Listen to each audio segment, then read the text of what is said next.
Ladies and gentlemen, the world's #1 sports and recreation podcast, Cheap Heat, is back. Post Survivor Series, Tuesday, December 3rd. I've made it back from Vancouver, British Columbia, Canada. Very brief trip. Lovely town. We'll get to that. Let's say hello in Philadelphia, Pennsylvania to the physically large Statguy, Greg. What's up, fellas? And in New Orleans, Louisiana, 37-37 Dipperstein. Hey, Dip. That's right. I think I like the city. I don't know. I'm like resistant to liking it, but I think there's something going on. It's a great city. I had a dinner last night that would just knock your socks off. Where'd you go? Where was it? Koshan. I mean, this place. Oh yeah, we went to Koshan. Was that the place that we went to? I couldn't know if I went with Howie or I went with you. I didn't know who I went to. I went to Koshan again. It's Koshan. It's pronounced Koshan? Oh, yeah. Okay. Which means pig. And you get delicious That's exactly meat. what you do there. You pig out on delicious meat. I ate crazy things. So alligator was on the menu. Okay. I've gotten the alligator. And the person that I was with said, does this count? If it came out like a fried fritter, would you still be terrified? And I said, I don't know. I've never eaten it. I've never had it. Did you consider maybe it would help you get over it? That's what my friend said. Eat the alligator. I have to eat it. By the way, I think alligator's pretty good. I think so too. I don't know what spice blend they use down there, but it is delicious. I've said this before on the show, I'm sure, but there was a restaurant in Bethesda where I'm from that it's since died out. They may still have some version of it left, but back in the day when it was on fire, it was called Louisiana Express. And they had the best beignets, the best po' boys, everything that they had. It was such, and the claim to fame of this place, I always found this to be hilarious. The claim to fame is it's so authentically Louisiana that when the Klansman himself, David Duke, ran for president, that's the restaurant he went to. He would bring his staff there to eat. And by the way, me, as much as I hated David Duke, I went, that's a pretty good. I get it. No, yeah. That's a stamp of approval if you want one. We got to eat it. No, we used to go there all the time. The jambalaya was popping. No, I love New Orleans. I think it's a great gimmick town, and the gimmick is legit. Like, it's a good gimmick, New Orleans. They got a good gimmick going. Best WrestleMania city, bar none. Yeah, I think it's right. The Florida one was great with the lazy river. We love the lazy river. That was the lazy river at the hotel. Yeah. I'm talking about the city. The listeners don't know about that. The lazy river. Yeah. Not everyone gets to go to the lazy river. The city to be in for WrestleMania weekend, New Orleans, hands down. So good. When you do it, it's like there are so many cool places for the events. I remember at night, people run into the superstars, like wandering the streets with drinks in their hand. Like it's a mage place to walk to and from the stadium, and it's an easy walk too. And the stadium's awesome. The Superdome's pretty mage. We'd be remiss, and we do have to get to the Survivor Series of it all. But I think we have to start with the big news of the day, which is a breakup of Jace of the New Day. It's like, here's the one thing I'm going to complain about, and I'll let you guys get your thoughts in. And I'm not all down on it, but it's like we have made breaking up so hard these days. Like, this is the easiest thing to do in wrestling. And yet, whether it's the New Day or the Street Profits or whichever other tag team that we're looking at, we can never just outright pull the trigger on the breakup that everybody wants to see. And like, I don't know why it's gotten so complicated.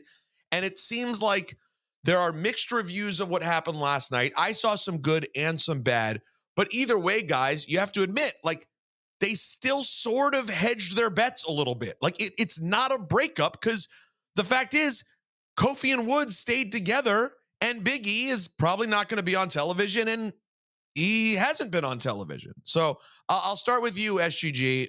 Your thoughts on last night? It's not a breakup because E was already out.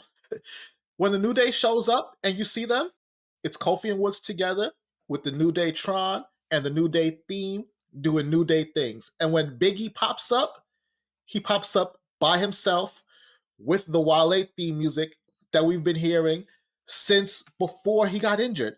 So E was already out. And that's my main thing with this breakup is like you said, it was such a nothing thing at the end of the day. And if they were going to do it, they should have really gone for it. Someone should have gotten beat down. Someone should have caught hands. It shouldn't have just been we're moving on without E, because you did that anyway. Do you think we forgot Odyssey Jones? That was a thing that you had already done. You moved on from E. So now to just like try and put the stamp on it and tug at the emotional heartstrings and you broke your neck, so what? I'm not buying it. I'm not buying it. Dipperstein, yeah, the you broke your neck, so what? You left us high and dry. Something or something adjacent? I think something adjacent, but not repug. The thing is, what they've done is that it wasn't necessarily a swerve, but it definitely wasn't what you expected. True. Which I like. You expected the, kick the low blow from one of them to the other, and Big E siding with one of them. What you got is them siding with each other and banishing Big E, which is the polar opposite. So I wasn't expecting it. I was pleasantly surprised that they didn't just give us exactly what we thought we would get. So that's my perspective on it. I think that's a fair way of putting it. But Big E needs to stay in the conversation for it to continue to matter what they did last night, which I think he will, right? He said he wants to be their manager. I don't know, and obviously they rejected that, but I don't know if he continues to try or whatever the case may be. But it would be nice to see him stay in it a little bit. You know what my biggest problem with last night was? I agree with Dip's point. At least it was something different. And I do like the idea of Kofi and Woods now existing as like a heel tag team. Because when they grabbed each other's hands and you heard the boos, you're like, oh, they could be a really hated tag team. And that, to me, that is Mage and could be fun. What I didn't like was just how convoluted they made getting there. Why did Big E have to come interrupt them? It's the 10-year anniversary of New Day. Why didn't they all come out together and start a celebration? That didn't make sense. Yeah, and then they start a celebration and Big E says something like, guys, I'm just happy that we can all be together as brothers. I know you guys have had some issues recently, but now, and they go, you know what? We're glad you brought that up because we have had issues recently. And we're here to mend those issues right now because we realized, and it took a little bit of time, but we got together this weekend, me and Kofi, and we got together and we talked and we realized there's no problem between me and Kofi. The problem's always been you. And they just turned at him. Like, yeah. Why did we stumble to get to that? Like it was right there. Well, it took them the weekend. They had the weekend to have a conversation. They got on a conversation, and this is what they said. Well, we love each other. Where the hell has that guy been? Except they didn't say that, though, right? Because like Kofi last night was gearing up for a breakup before he interrupted. He said we talked, and we were going to go our separate ways. It's That's not what doesn't make fault. sense. They said it's not anyone's fault. We're going to go our separate ways. I think somebody even used the word divorce. I don't think they got to the point of saying separate ways yet. I think they came short of saying that. But everything they were leading up to was pointing to, an amicable split. Instead of what you said, which is like, we talked and we realized what the problem actually is. Because Big E wouldn't show up if they say that, right? There's no need for E. If we talked, then we actually knew what the problem was. So it's like what they said versus where they were going with the story, it was just a disconnect. And I don't mind a swerve, but it has to come, it has to connect, it has to make sense. It could have been just touched up just a bit. And I'm surprised that as they're going out, no one's like, hey, don't we think it's a little confusing that the two of us are going out there and we're saying we're going to break up and then he's going to interrupt us, then we're going to decide to stay together? That feels so much more convoluted than like, no, we decided you're the problem.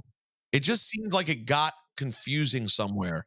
But listen, as long as we land somewhere, I'll be fine with it. I do think they're going to get the absolute hell booed out of them at this point. Yes. They turned them heel. That's what they did. Ultimately, all they did was turn them heel. They turned them heel. It was just an interesting way to turn them heel. And by the way, I'm fine with that. A New Day wearing all black and like being grim and really hating each other, but like being more violent as a result. Are you saying a macabre New Day? Yeah, potentially.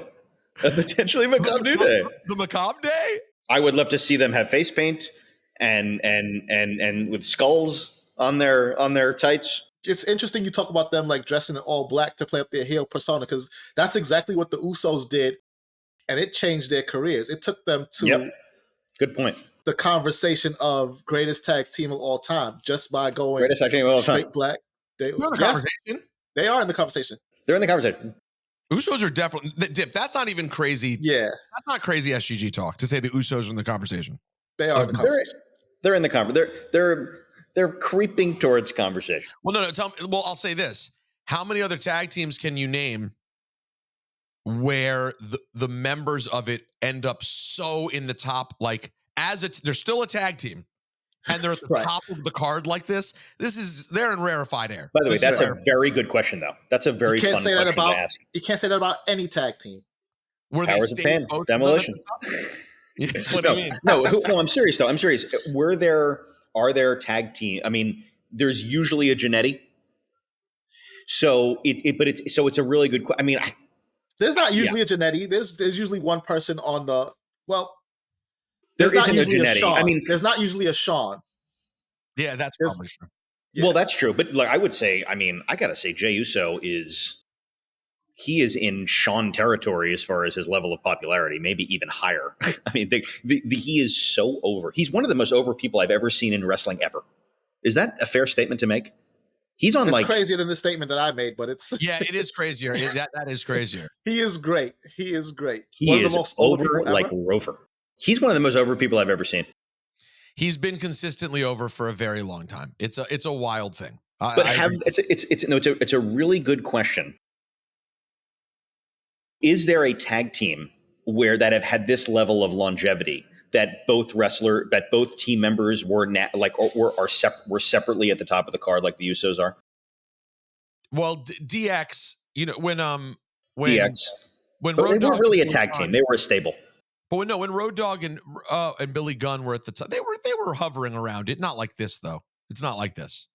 No. And then Billy Gunn had that quick shot towards the top, and it moved quickly. But one thing I was going to say before we close out this subject, because there's a lot more to get to, if the Usos were separated a little bit from everything going on, the idea that Big E gets ganged up on, and then the Usos end up saving Big E, and then you get the New Day versus the Usos with Big E in the corner of the Usos. I think that would be mage. I gotta tell you, I think that would be something. The New Day has needed a refresher for 2 years, maybe 3 years since Big E's absence. And this was look, you know me, I'm about as critical as it gets. I think this was an interesting way to turn them heel, and I'm here for it. Okay, so thoughts from Survivor Series. I got to tell you guys, I am critical of the WarGames match in general. I think it as a match has flaws galore. I got to tell you though, that men's WarGames match, to me, that's how you do it. That to me is really, really fun and landed in a good place. I already see Dip shrugging his shoulders in disappointment. So go ahead. I wasn't disappointed. Well, I was a little disappointed by it, but what I will say is, first of all, shout out to Bronson Reed. That guy he'll clearly do anything. That's obvious. He'll do anything. I can't believe he's like grabbed the brass ring. Bronson Reed has grabbed the brass ring. Yeah, he's grabbing and grabbing. He has a hold of the brass ring right now. All he needs to do is just tug on it. The brass ring. That match would have been better without the weapons. I don't like weapons in that match, men's or women's. The weapon is the cage. That's the whole point. I know we're not gushing blood all over the place like we did 25 years ago, but like a few of them bleeding would have been enough to make it a little bit more extreme rather than having it and seem dangerous, rather than having it be full of weapons with no blood.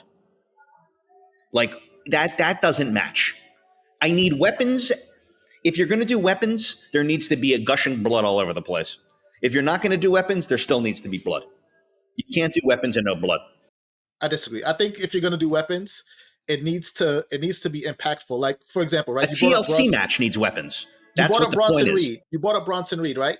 If you don't have the table, then that moment where he like goes through the table, one moment. You don't have that. If you brought up the weapons, right? If it's CM one Punk, moment. If CM Punk doesn't do the bulldog onto Jacob Fatu on the toolbox, and then he rises up, like, because remember, Samoans don't sell headshots, so, and he doesn't have that moment where he just no sells it and rises up and then takes the match and then takes the level to another level again with Jimmy Uso, his splash to the table. I'm gonna interrupt real quick. You need these things. No. You had your time. You hit the bell. You passed the mic. Yeah, but I don't want to lose that point. So come back. I have to disagree with the fact that the weapons and the intensity wasn't added to anything in the match. Like, I didn't say intensity. You said it needs the blood, it needs this, it needs that. I don't think it needed that. I think that they had what they needed going into the match, which was pitch perfect storytelling. And that's why the men's WarGames match, despite everything that, P rightfully says about the match doesn't start until it's too late, everything that happens doesn't matter. The story that they had going into it made a lot of that stuff matter, where with the women's match, it really felt like the type of WarGames match that P describes, where it's just like a lot of nothing happening. And even with the women's match, right, what you said about the weapons, I think that applies. That EO with the trash can, it looked cool, but it wasn't necessary. As far as the men's WarGames match, though, I'm gonna say all that stuff goes off the table. I'm on the same page as SGG. I'll let you go, Dip. I think the women's match, the weapons were ridiculous. I think in the men's match, it was used well. It was used better in the men's match, but the whole point of, if you watch early WarGames matches, is like they're scraping their heads against the cages. The top of the cage obviously made a big difference. Now it just feels like a cage match. But like the bloodiness of using the cage was a thing, and now it's like, how many weapons can we throw into the ring and use them like without, you know what I mean? It's like replace blood though. In this case, that's just like. Whether we like it or not, I do miss. I don't need a toilet bowl and a trash can in the cage. I mean, if it's an Extreme Rules match, I'm fine with it. If it's I don't need a toilet bowl. I agree. The toilet bowl. Seat. It was a toilet seat. Toilet seat. I think the trash can. I think the trash can's stupid. I'm fine with tables because they're always tables. It's fine. Chairs. Throwing the chairs in. I hate when they do that with the throwing the chairs. I mean, they're not Terry Funk. Okay, stop throwing chairs into the match. That gimmick is so dead. It's so dead. It's dead. It's dead as a doornail. Something 20 years ago, like, oh my God, now the level of suspension of disbelief. You're throwing them weapons. Just now, they should pick up the chairs and beat the crap out of you. What does it matter that you're throwing chairs? But I do, SGG's point about the toolbox is a good one. And the toolbox at least was a callback to the Hell in a Cell match. Which was bloody, you got your blood, Dip. You got your blood. I need blood in a WarGames match, okay? I'm sorry. That's the bottom line, okay? I draw the line at blood. I need blood. And the no roof, I think the no roof WarGames is superior to the roof WarGames because we just don't. Crazy. We don't get those moments of people flying around. I'm going to put a roof on you. By the way, you're so wrong. Dip.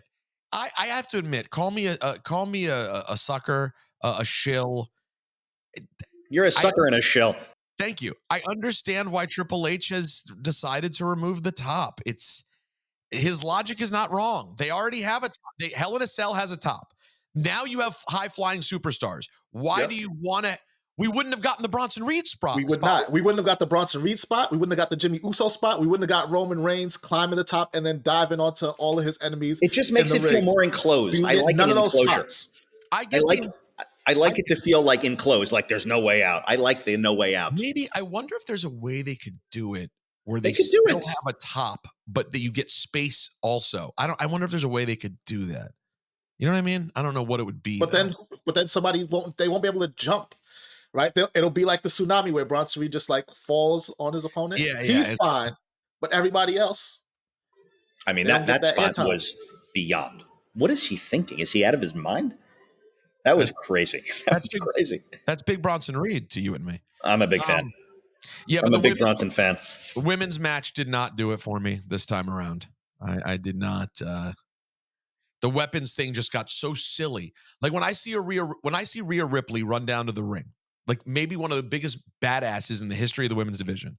I don't need to see her go straight for a table. I just want to see her go in the ring and beat the hell out of people. Yeah, I agree. She doesn't need a damn table. It's Rhea Ripley.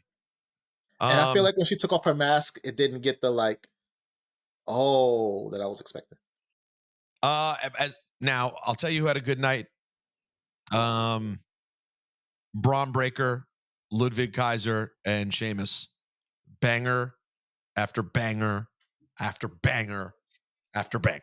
Braun Breaker is about as mage gets.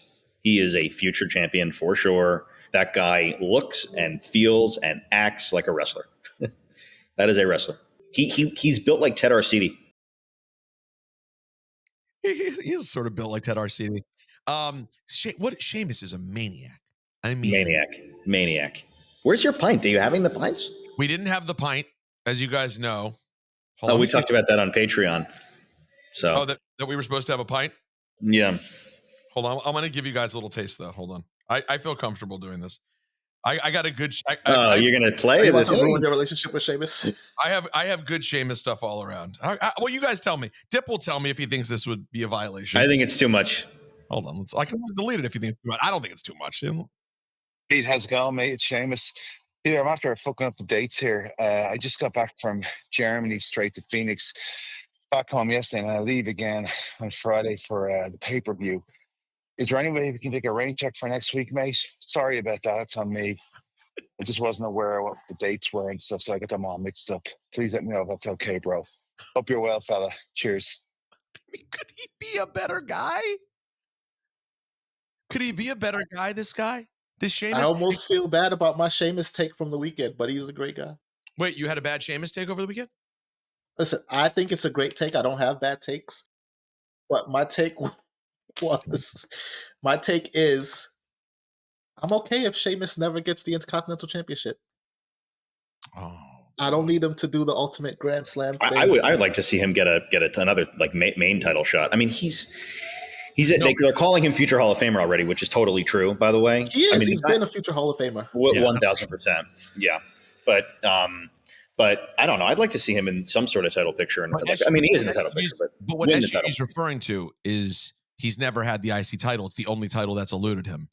And I could see him take that off. That'd be cool if he took it off of Braun Breaker in it like a big match where the two of them just had a barn burner. I think I'm cool with that. They got to make it.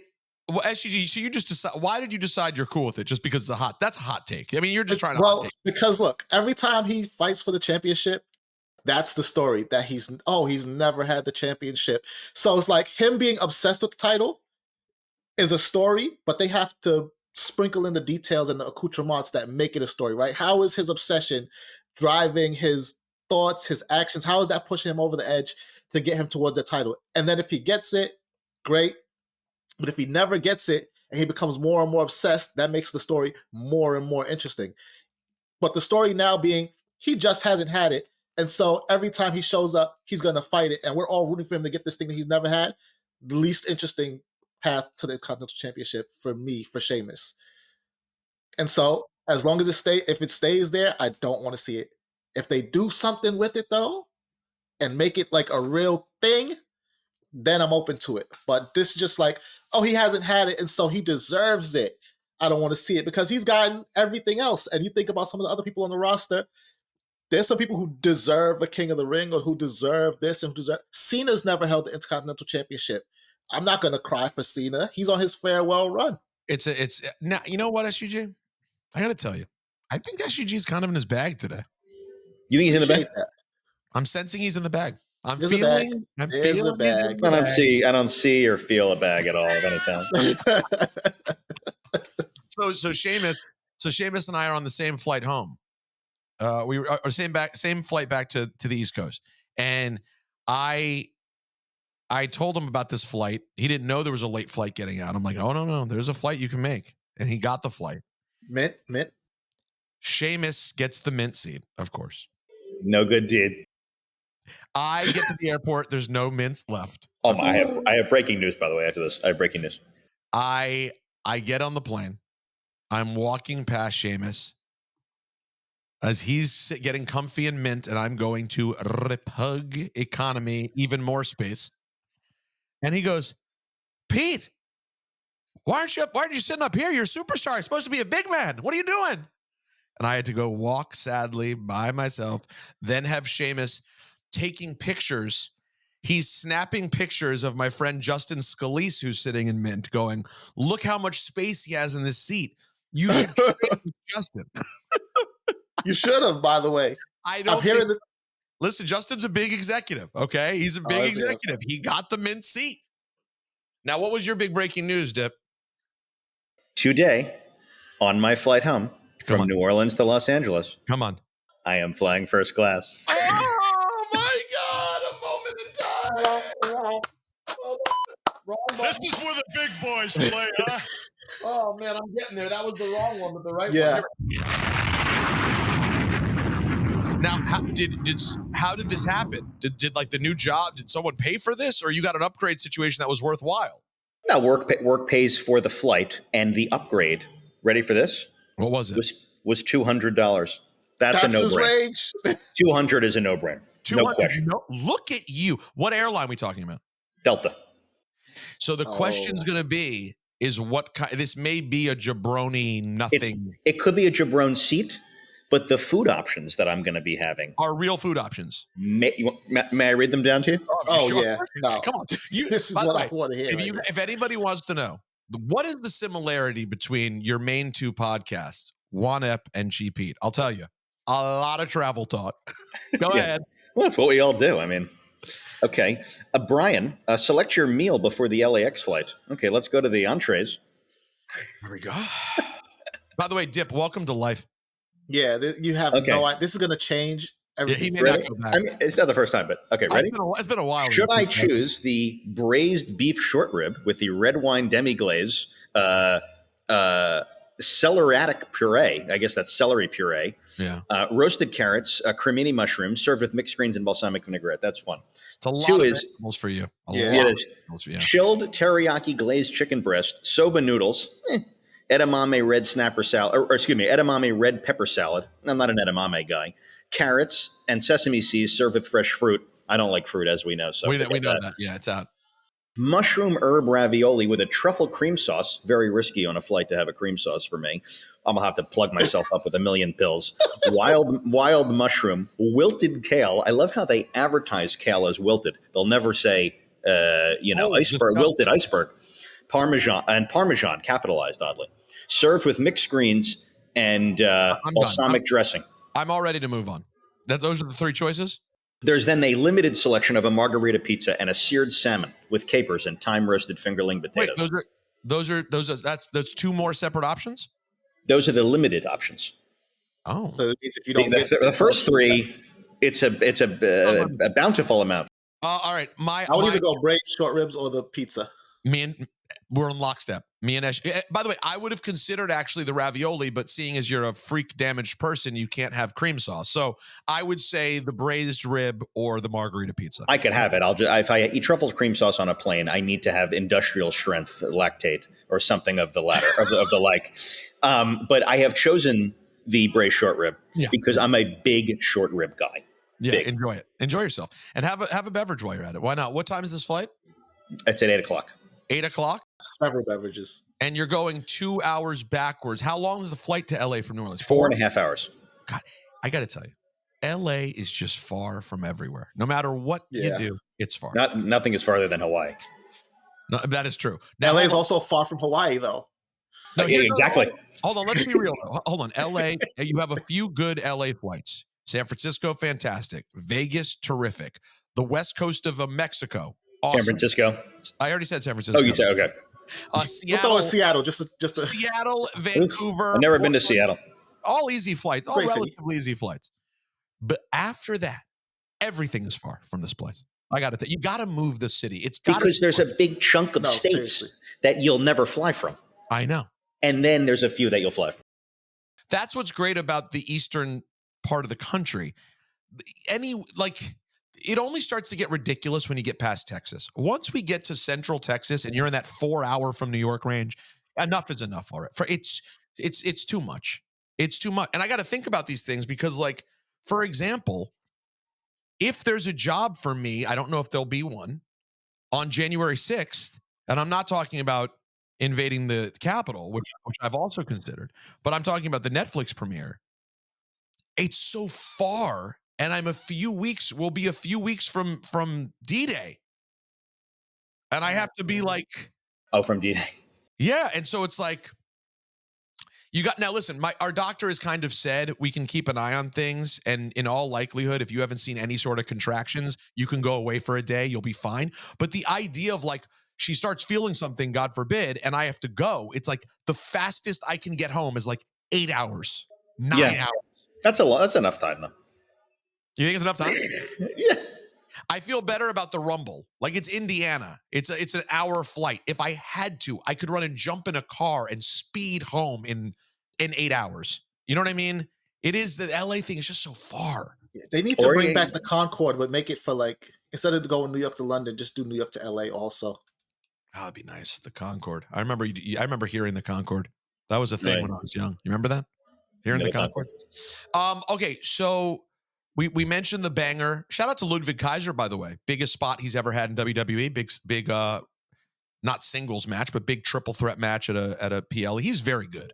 This man's great. Yeah. His body is insane. Have you ever seen a body like this? You're loving the body. I love his body. I love this man's body. That is accurate advertising. A beautiful man's body is what you're saying. Yes, I'm saying that. It's undeniable. Let's see.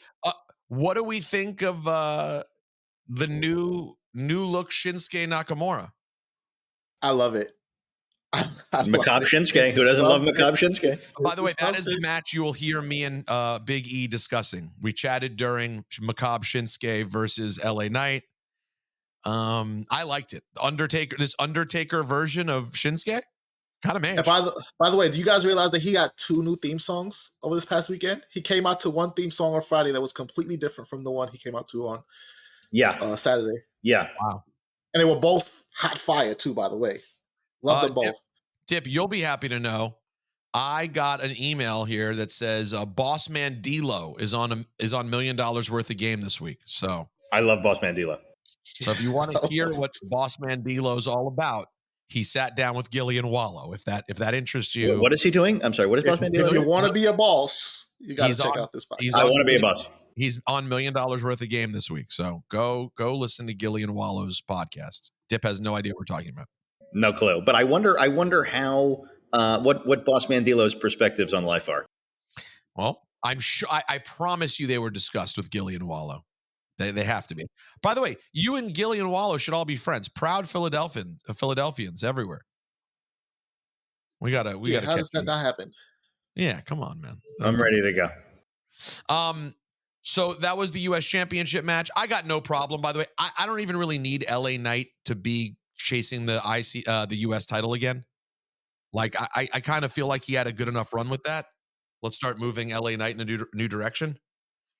He's gonna get his rematch. What is next for LeKnight? Well, here's the problem with LeKnight. I mean, actually, you know what? Because actually, LeKnight could get a shot at Lakody at some point. You think so? Yeah, didn't he already? By the way, he had a match with him. They did a match. They did something like a title. They did a title defense of some kind this year. Was there title defense? I don't think so. I don't think so. By the way, the Saturday Night's not to change the subject, but the Saturday Night's main event card, it's very Saturday Night's main event. It's funny. I disagree. I think it's now. It is. By the way, Cody Rhodes versus versus PLE-ish. March 13th. Cody versus LA Knight. So real quick. No titles though. Cody wasn't champion at that point. Oh, thank you, SGG. It's exactly right. So real quick, I'm with SGG, Dip. I feel that it's gotten one notch to PLE. Okay, one notch to fine. Okay, then you can make that argument for sure. But I was saying like Finn Balor, who I consider a mid-card wrestler right now, is wrestling for the title. So like we know he's not going to win. It's just like a fun thing. And same thing with Io Shirai or Io Sky. It's the same. Like she's a mid-card on the women's division. You know what? Those are good points. Io Sky is a former champion this year. She lost her championship this year.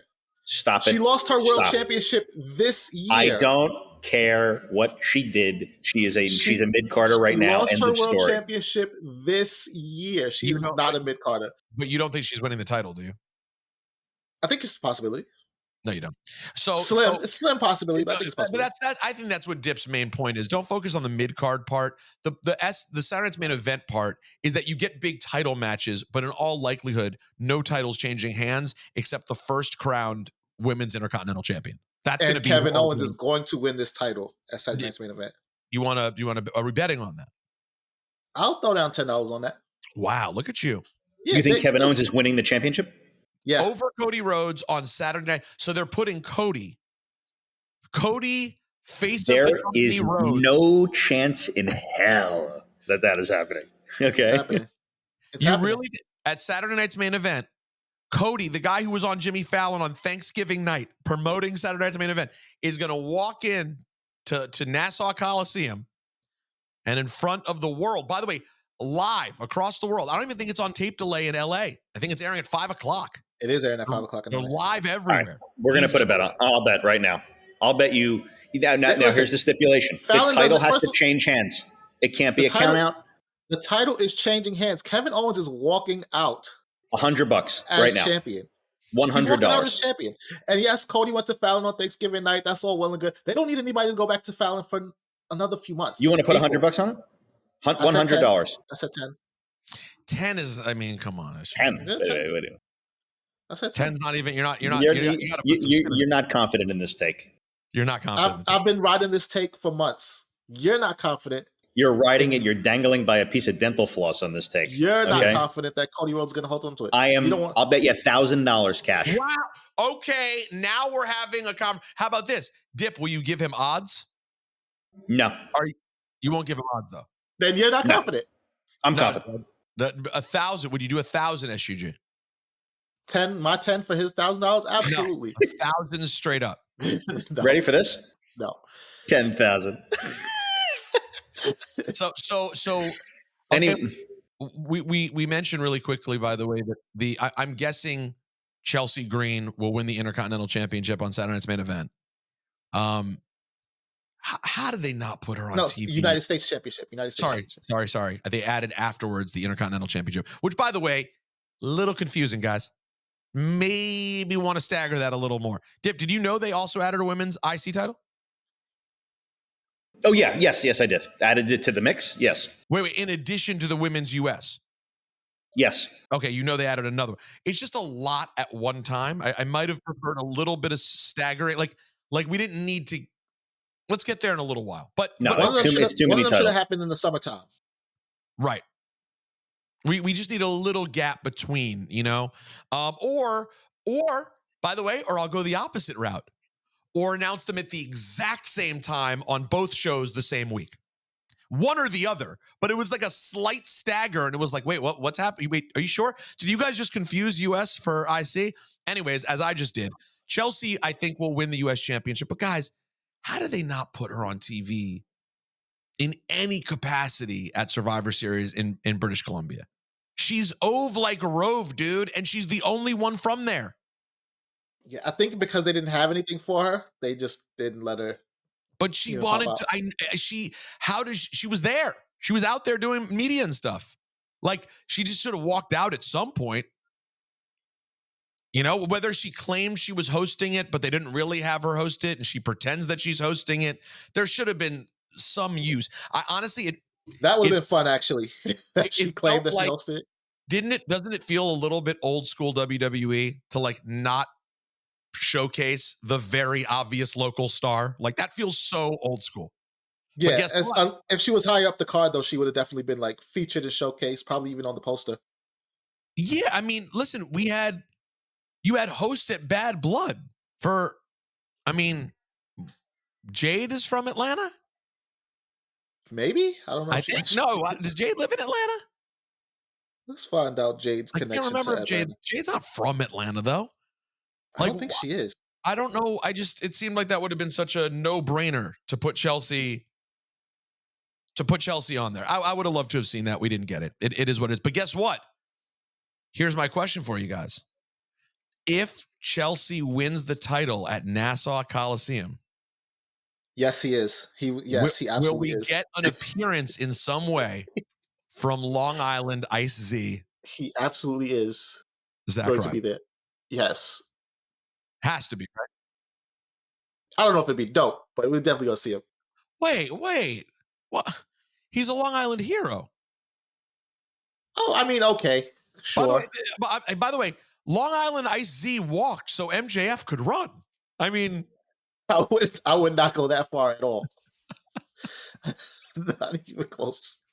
In fact, you need to start handwriting an apology letter to your dear friend Max for even saying something. I will not. I'll do no such thing. I got to tell you, by the way, man, boy, the work that MVP and the Hurt Biz are doing on AEW is so good. It is so good, man. If you haven't given any time to the Hurt Syndicate, I should say, they are doing some awesome stuff over there. All right, without any further ado, we've yapped and yapped. Dip, good luck on your first class flight. If for some reason you're not a patron, get on the Patreon, patreon.com/StayMage. Hope you enjoyed our big Survivor Series watch along. That was a lot of fun. We'll have another Patreon episode later this week. Dip, fly safe. And stay mage too.